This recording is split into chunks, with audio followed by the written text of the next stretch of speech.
जैसे जैसे रामगढ़ उपचुनाव की मतदान की तारीख सामने आ रही है, वैसे गठबंधन और एनडीए दोनों का ही धड़कनें तेज होते दिख रही है। हालांकि आपको बता दें, गठबंधन और एनडीए दोनों ने ही अपनी अपनी प्रत्याशी मैदान में उतार चुके हैं। जहां एक और पूर्व विधायक ममता देवी के पति बजरंग महतो के ऊपर गठबंधन दल ने दांव लगाया है, तो वहीं एनडीए ने गिरिडीह के सांसद चंद्र प्रकाश चौधरी की पत्नी सुनीता चौधरी के ऊपर अपना दांव लगाया है। दोनों दलों ने चुनाव प्रचार जोरों शोरों से शुरू कर दिया है, लेकिन इस उपचुनाव में कई ऐसे मुद्दे हैं, लेकिन नियोजन नीति का मुद्दा ही मुख्य रूप से देखा जा रहा है। आपको बता दें कि नियोजन नीति रद्द होने से कई युवाओं ने भी अपना नामांकन चुनाव के लिए किया है।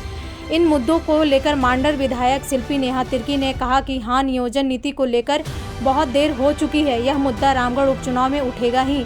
हम लोग छात्र छात्राओं को समझाने की कोशिश लगातार करेंगे। हम भी जितना युवा चिंतित है, उतना हम भी सभी विधायक, 81 विधायक इस बात में चिंतित हैं। और आज मुझे लगता है सब लोग आस भी कर रहे थे, जैसे कि मैंने भी आस करके रखा था कि आज की कैबिनेट में ये फर्स्ट ड्राफ्ट या सेकेंड ड्राफ्ट एटलीस्ट आता था डिस्कशन के लिए, मगर शायद ये छोटी बैठक थी और इसमें ज़्यादातर मंत्री शामिल नहीं हो पाए थे आज की कैबिनेट में। मगर जहाँ तक मुख्यमंत्री जी से मेरी बात हुई है, उन्होंने कहा है कि जल्दी इसको एटलीस्ट हमें कामना है कि विधानसभा सत्र में इसे लाया जाए। आपको नहीं लग रहा मैडम लेट लतीफी हो रही है इस मुद्दे पर? लेट तो ज़रूर हो रही है, मगर देखिए कुछ चीज़ों में जल्दबाजी ना किया जाए तो ठीक रहेगा, क्योंकि एक बार रद्द हुआ है, युवा भी नहीं चाहेगी, ना हम चाहेंगे ना आप चाहेंगे कि दोबारा रद्द हो। तो सोच के अगर बनाया जाए इस नीति को तो शायद युवाओं को कौन समझाएगा? रामगढ़ में जिस युवाओं तरीके को से हम समझाएंगे, आप समझाएंगे मैम, रामगढ़ में मुझे लगता है इस चीज़ को वो भी समझेंगे। रामगढ़ में जिस तरीके से मंत्रियों का विरोध हुआ नियोजन नीति को लेकर, आपको भी स्टार प्रचारक वहाँ का बनाया गया है, कैसे फेस करेंगे वहाँ पे, क्योंकि आपको वोट मांगने जाना है वहाँ? और बीजेपी अहम मुद्दा माने नियोजन नीति को लेकर उनका देखिए, जनता का आक्रोश तो जायज़ है बिल्कुल, और कहीं ना कहीं ये दर्शाया जाएगा इस चुनाव में भी। जब हम प्रचार में जाएंगे तो बिल्कुल ये सब मुद्दा आएंगे, मगर उनसे शांतिपूर्वक ये सब चीज़ों को समझाना भी ज़रूरी है।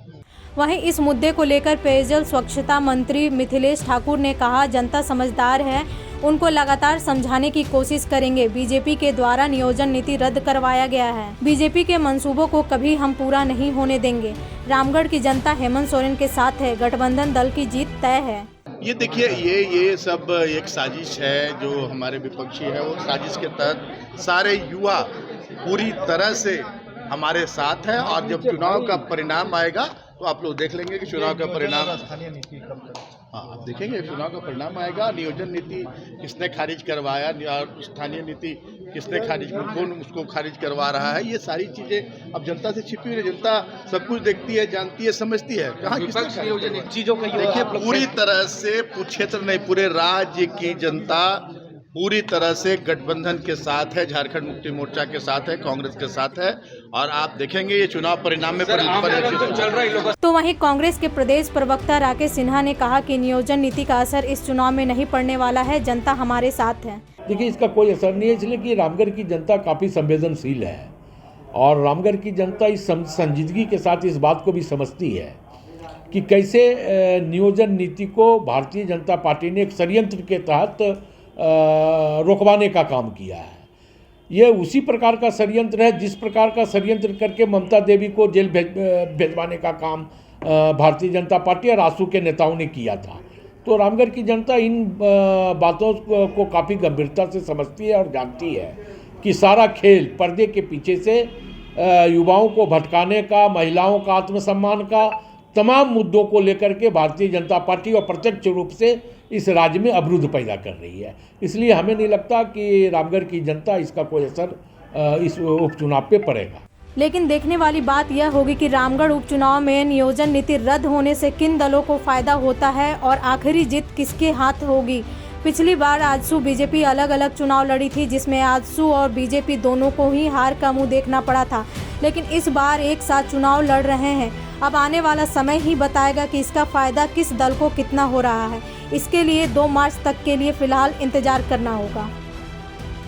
न्यूज़विंग के लिए रांची से मनीष झा की रिपोर्ट। इस नए साल में भी हमारा साथ होगा, दिलों में वही विश्वास होगा, है हमारा वादा, अब बनाएं इंडिया को मजबूत ज़्यादा। Wish you all a very very happy new year. Delhi Public School, admission going on, nursery to class 11, CCTV Silas class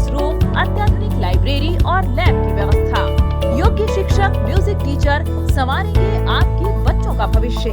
girls boys के लिए हॉस्टल, आरओ के जरिए पेयजल समेत तमाम मूलभूत सुविधा। तो जल्द कराएं अपने बच्चों का एडमिशन। Delhi public school.